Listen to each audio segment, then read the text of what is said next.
Notes from the Upper West Side, a novel by Dan Wrench.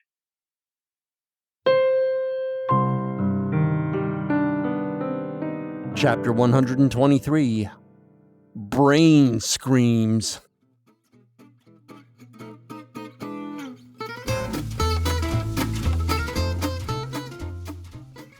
Aragorn, Squire said. I really love the smell back here. To this day, I don't know much about Squire, but I definitely know this. Wherever a normal person would use a curse word, he uses a name from Lord of the Rings. On that first day I met him and started hearing all the Frodos and Gandalfs and Bilbos, it made me picture his upbringing like it was a little movie of his mom beating him with a hairbrush. And then later, after maybe he mowed the lawn, rewarding him with a sword and sorcerer thriller on DVD with popcorn.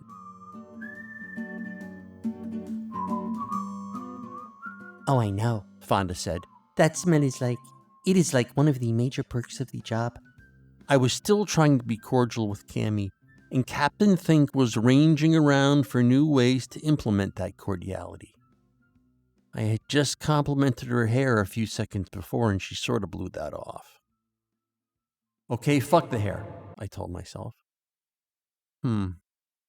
She also had this tattoo on her right forearm that I never noticed before. It was a big flower with the words, "Eat Your Love" on it, in flowy script with red tinges. It didn't look like it was completely filled in with colors yet, so I guessed it was pretty new. She must have gotten the outline etched on after our near fist fight at the Film Center Cafe. She's eating love now? Whose love is she eating? I demanded in my skull. Did she get that tattoo for Winthorpe? Is she blowing some other guy already? But I've been in therapy for decades just so I can have the ability to deal with these kinds of brain screams the second I hear them. So I settled down pretty fast and snarked to myself. Eat your love? What's that supposed to be, a folk song?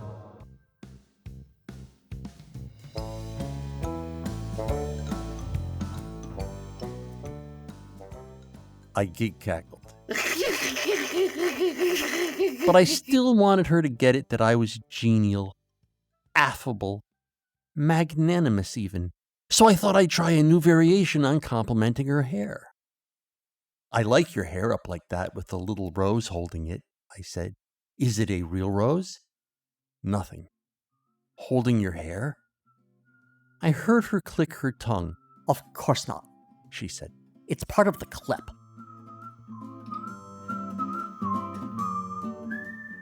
Okay, the whole cordial initiative? Dead. I looked at Eat Your Love on her forearm again. Another gig cackle. Have you got any tobacco for me? She asked. It was a little petulant. I didn't know what she was talking about for a sec, then, oh yeah, I'm supposed to be measuring one for the road into a fresh pack based on the order slip. Hold on. Okay. I had in my hand the last one Roz did, which I assumed was finished, and passed it to Cammy. Here, I said. Daddy's got your smoke for you. She gave me a look that said the sooner I found an attic to hang myself in, the better. When she took the baggie from my hand, I noticed she had this fixed grin on her face. A rictus grin.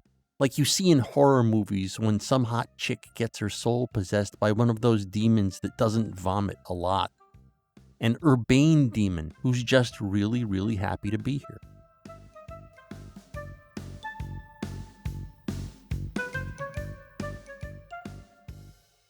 At first I thought she shouldn't have such a horror face, or I'd get the impression it was agony for her to talk to me. Then I thought, what if she really is in agony or something? What the fuck? And at the same time, my brain was screaming, where the fuck are Mallory and Cynthia? I told you, Mallory and Cynthia are out until Saturday, Bang said. And I thought, how the hell does Bang know what I'm thinking? And then I thought, Jesus, maybe everyone can tell.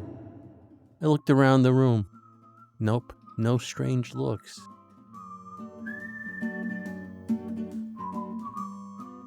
I turned back to Cammy. I guessed she was blaming me for that day at the Film Center Cafe. That day when she admitted blowing Winthorpe and I exploded like Nagasaki. I decided to revive the cordiality initiative in spite of her maybe blaming me.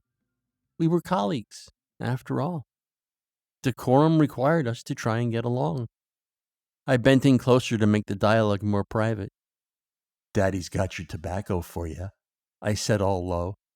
When she rolled her eyes, I felt the urge to cackle. At first I repressed it, but when I saw her just sitting there waiting, it was too much like a full-body deadpan, so the cackle burst forth. Other people were talking. Nobody was paying attention to the simmering drama of some smarmy twat ignoring me while I tried to be collegial.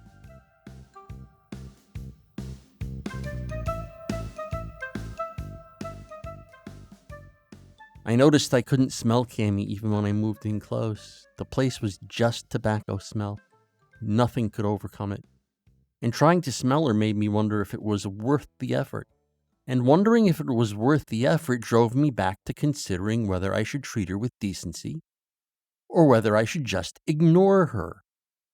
I tried to take my mind off this conundrum by figuring my way through the process Roz had described. There's the tag with amount ordered on it, 8 ounces. Here's the roll of fresh packs, and the scale was kind of smudged, but I could see the 8-ounce mark. Looked like a postage scale to me, you know?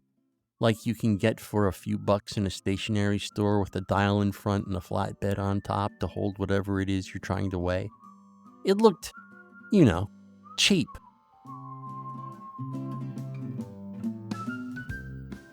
Then I started thinking about how I was magnanimous to Cammy a second ago and about how she didn't even try to return the gesture.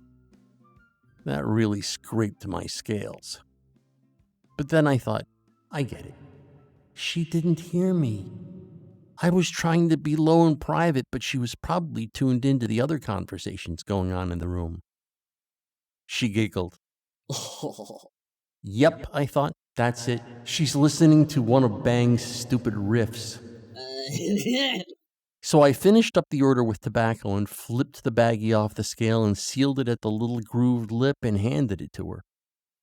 My hand was out and holding the baggie, but she didn't see it. I chuckled. "Oh, Cammy," I said kind of sing-songy. She turned around. "Daddy calling." She looked at me for a sec with extra wide eyes. Then she snapped the baggie out of my hand and put it in a cardboard box. I gotta tell you, kids, I felt rebuked.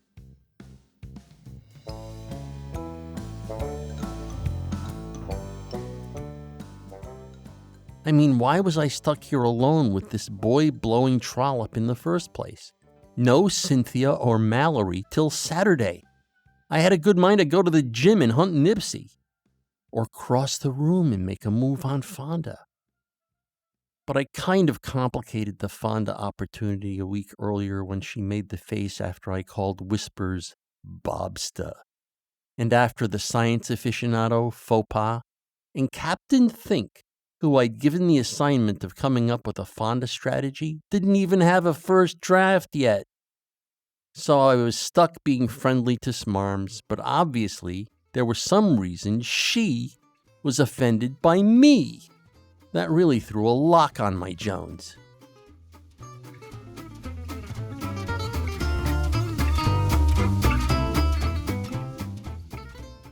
Notes from the Upper West Side is a work of fiction. The people depicted in this work do not exist. Notes from the Upper West Side, copyright 2023, by Dan Wrench.